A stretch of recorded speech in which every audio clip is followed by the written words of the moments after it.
Soon after my return from America, in the first year of the Manen era, I brought out my first publication, a dictionary of the English language, which I called Kei Tsugo, and which made a beginning for my series of later books. For the next 2 or 3 years, I was more occupied with my struggles in studying English than teaching. Then, in the second year of Bunkyo, a happy opportunity came my way, and I was able to make a visit to Europe with the envoys sent by our government.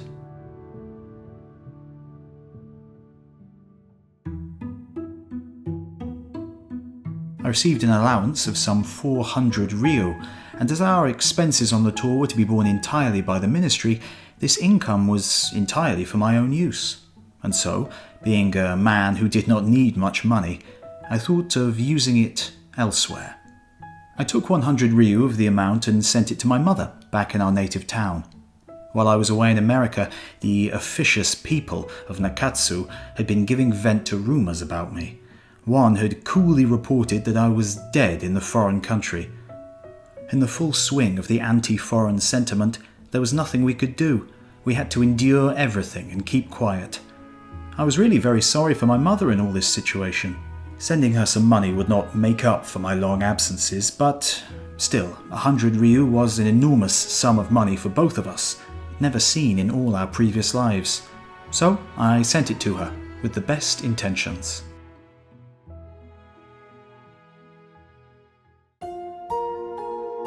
We sailed in December, still the first year of Bunkyo, on an English war vessel, the Odin, sent over for the purpose of conveying our envoy. There were about 40 men in the party. Among the men of general utility, there were several samurai from various clans who had privately requested the officials to take them along as servants. We all wore our Japanese dress with a pair of swords in our girdles, and appeared on the streets of London and Paris in such attire. A sight indeed it must have been.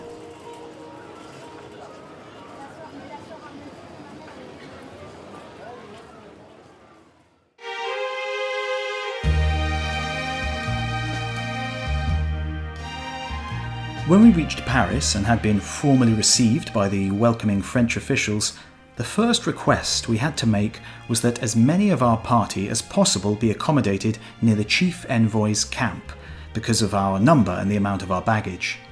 The heads of the mission were evidently anxious, because if different members of the party were scattered in remote hotels, it might be inconvenient and unsafe in the strange land. The host of the welcoming committee understood, nodded his approval, and asked the number of our party. When he was told it was 40, he replied, "Well, if you are only 40, why, one of our hotels could accommodate 10 or 20 times that number." We did not comprehend what he meant, but on reaching the hotel assigned to us, we found that he was not jesting. Our headquarters were the Hôtel du Louvre, opposite the entrance to the Imperial Palace. It really was a huge edifice of 5 stories, with 600 rooms and over 500 employees. More than 1,000 guests could be accommodated at one time. Instead of our anxiety lest the party might be separated in distant hostelries, our real anxiety became the possibility of losing our way in the maze of halls and corridors in the one hotel. Numerous gas lights served to illuminate the rooms and halls so that we could not distinguish at all the coming of darkness outside.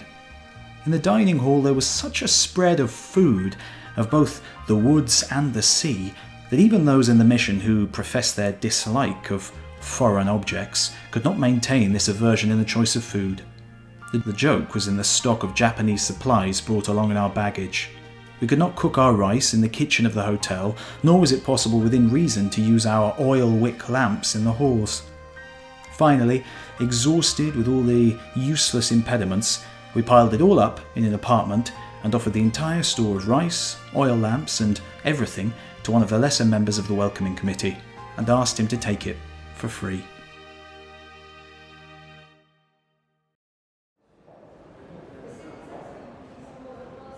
As we were unfamiliar with Western life and customs, there was naturally no end of the farcical situations occurring among our party. When one of the Lord Envoys had occasion to use the toilet, he was followed to the doorway by one of his personal attendants, who carried the lighted paper lantern, as is the custom in our homeland. The attendant, in his most formal dress, was to be seen squatting patiently outside the open door, holding his master's removed sword. This happened to be in the bustling corridor of the hotel, where people were passing constantly, and the gas was burning as bright as day. But, unperturbed, sat the faithful guardian. I happened to come along and see the incident, which I ended by shutting the doors. Then turning to the man, I told him quietly of the etiquette of the Europeans on such occasions, but my heart was fluttering with consternation. Of the political situation of that time, I tried to learn as much as I could from various persons that I met in London and Paris, though it was often difficult to understand things clearly, as I was as yet so unfamiliar with the history of Europe. However, I find now, as I look in my diary, the mention of Napoleon III as a very powerful figure, said to be the greatest statesman of all Europe at that time. Then I find mention of a great growing power, Prussia, the neighbouring country, with her influence spreading like a rising sun. The wars with Austria and the problem of Alsace-Lorraine were constantly discussed, and I remember they were made the subject of prophecy by many men.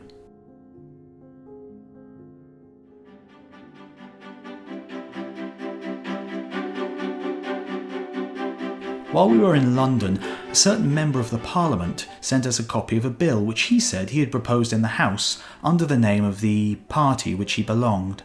The bill was a protest against the arrogant attitude of the British minister to Japan, Alcock, who had at times acted as if Japan were a country conquered by military force. One of the instances mentioned in the bill was that of Alcock's riding his horse into the sacred temple grounds of Shiba, an unpardonable insult to the Japanese. On reading the copy of this bill, I felt as if a load had been lifted from my chest. After all, the foreigners were not all devils. I had felt that Japan was enduring some pointed affronts on the part of the foreign ministers who presumed on the ignorance of our government. But now that I had actually come to the minister's native land, I found that there were among them some truly impartial and warm-hearted human beings. So, after this, I grew even more determined in my doctrine of free communication with the rest of the world. A perplexing institution was representative government. When I asked a gentleman what the election law was and what kind of an institution the Parliament really was, he simply replied with a smile, meaning I suppose that no intelligent person was expected to ask such a question. But these were the things most difficult of all for me to understand. In this connection, I learned that there were different political parties, the Liberal and the Conservative, who were always fighting against each other in the government. For some time, it was beyond my comprehension to understand what they were fighting for, and what was meant anyway by fighting in peacetime. This man and that man are enemies in the house, they would tell me. But these enemies were to be seen at the same table, eating and drinking with each other. I felt as if I could not take much out of this. It took me a long time with some tedious thinking before I could gather a general notion of these separate mysterious facts. In some of the more complicated matters, I might achieve an understanding 5 or 10 days after they were explained to me. But, all in all, I learned much from this initial tour of Europe. The country in Europe which gave us the kindest welcome was Holland, which was a natural outcome of the very special relationship which Japan had enjoyed with Holland for the last 300 years. Moreover, all the members of the mission who knew any foreign language at all had studied Dutch before any other language. So it made Holland, so far as the use of language was concerned, seem like our second homeland. There was, I recall, an episode which was rather significant. One day in Amsterdam, during a conversation with some merchants and other gentlemen, our envoy chanced to ask the question, "Is the sale and purchase of land in Amsterdam freely permitted?" The reply was, "Certainly, it is free." "Do you sell land to foreigners also?" "Yes, as long as a foreigner is willing to pay for that land. We would sell any amount of it to any person." "Then, suppose a foreigner were to put down a large sum of money to purchase a great tract of land in order to build a fortress. Would you allow that too?" The Hollanders looked puzzled at this and replied, "We never have had occasion to think of such a case. Even though there are many rich men in England and France and other lands, we do not believe any merchant would spend money on such a venture." Neither side understood the other. We interpreters were much amused by this conversation.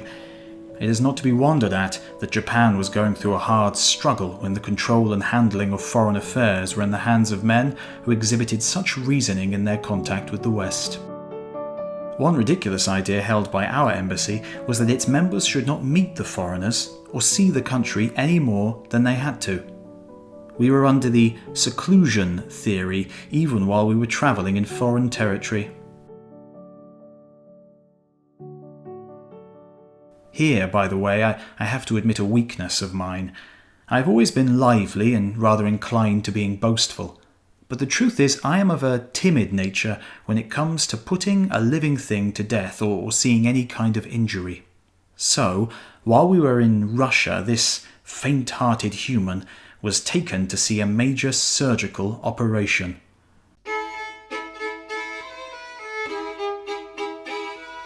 My friends, Mizukuri and Matsuki, were eager to go because they were both physicians by profession. They induced me to go along. In the operating room of the hospital, the surgeon, in a kind of raincoat, was giving the patient chloroform on a table, which looked to me like a carving board. Then he took a shining knife and pierced the side of the patient. A tremendous burst of blood shot out on the raincoat of the surgeon. The operation was for a stone. I kept on looking at his movements until he inserted an instrument like a pair of pliers in the wound to lift out the stone. Then I began to grow faint. One of my companions helped me out of the room and gave me water. Ever since we had started on the tour, the anti-foreign movement in Japan had been growing worse, and more blunders were being made in our foreign diplomacy. In Russia, our envoys attempted to settle the dispute over the borderline. I was present at the actual discussion of the dispute, so I know how they ridiculed our protests. Our envoys thoughtfully spread out their map and pointed out that, according to the diagram in which Japanese territory was printed blue and Russian territory red, the borderline would be such and such, therefore Japan would naturally claim all the land within that line. The Russians thereupon retorted that if the colours on the map were to decide the extent of national territory, they could easily claim the whole world by painting the entire map red. This pleasant raillery made it impossible for the Japanese envoys to conclude any argument. Finally, they were obliged to resign their efforts. I felt thoroughly discouraged after sitting through this negotiation. What hope for the future of Japan as long as our people showed this stiff-necked pride, keeping aloof from the actual give and take of the rest of the civilized world? The more this movement of expel the foreigners increased, the more we would lose our national power, to say nothing of prestige. I was mortified when I thought over the possible outcomes of national exclusiveness. One day it happened that I had a conversation, in private, with a member of the reception committee. He drew me alone into a separate room and began to talk of my personal affairs. I do not know much about Japan. Possibly I am not qualified to speak. But from general reasoning, I feel that Japan is not a country for an ambitious youth. It is a small country, little opportunity for doing big things. What would you say to settling yourself in Russia? I replied honestly as I felt. I am in the service of the embassy. I cannot withdraw and stay here as you suggest." "Oh yes, you can. Easily," answered the Russian. "If you make up your mind to do so, you can. I will hide you somewhere, and the Japanese would not be able to find you. I could strongly recommend you staying, for there are all sorts of occupations here. Your living is assured, there is the chance of making money, even of becoming rich." This was spoken in all seriousness in the quiet of a private room. There was no sign of any pretense or joking. This incident made its impression on me. I had heard that Russia was different from all the other countries of Europe. Now I understood it. For during my visits to England and France, and also in America the year before, nearly all the people I talked with were eager to come to Japan. In fact, I was often bored by having people ask me find them a job in Japan, but I had not met with anyone in those lands who advised me to stay in his country. I could guess from the committee man's eagerness to have me remain in Russia that it was more than a mere personal idea. Probably it was a political or diplomatic scheme. It might even have been an underhanded venture.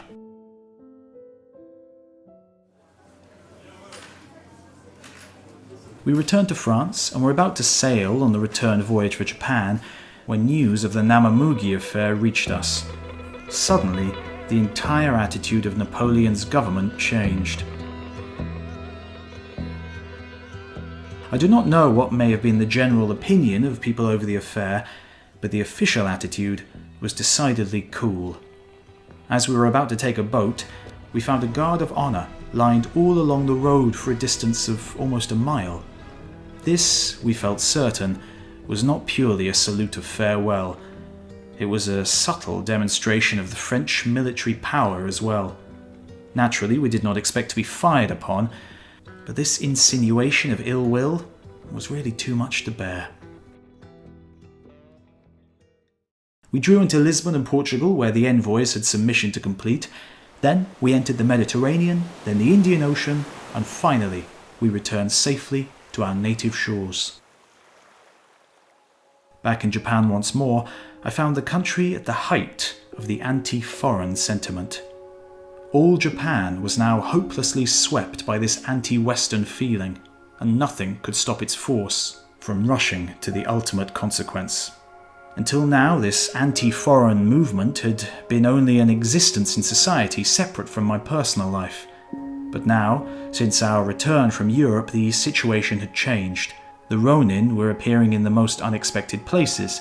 Even some of the merchants engaged in foreign trade suddenly closed up their shops for fear of these lawless warriors. The Ronin were behaving like political ruffians, and there was no telling what they might be doing next.